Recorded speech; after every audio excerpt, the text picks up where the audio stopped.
और एक ট্রলি তারকা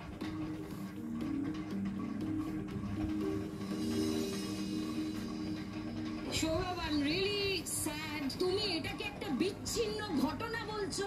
অভিনেত্রী শ্রীলেখা মিত্র এই মন্তব্যের তীব্র সমালোচনা করে ভারতীয় এক প্রচার মাধ্যমে বলেছে, sorry to say Sourav Ganguly, Sourav আমি সত্যিই দুঃখিত যে তোমাকে মানুষ যেভাবে তোমার দাদাগিরি, তোমার ক্রিকেট, তোমাকে মহারাজা, মানুষ তোমাকে যে আসনে বসিয়েছেন, তুমি এটাকে একটা বিচ্ছিন্ন ঘটনা বলছো।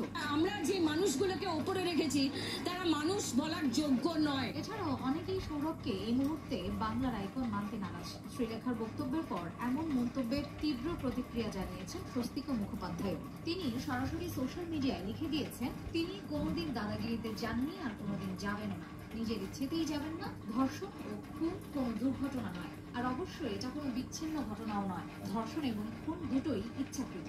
নাম উল্লেখ না করলেও পোস্টের শেষে স্বস্তিকার কটাক্ষ, আমাদের প্রিয় আইকন, আপনি এই হিংসার ঘটনাকে এত তুচ্ছ হিসেবে না দেখালেই পারতেন।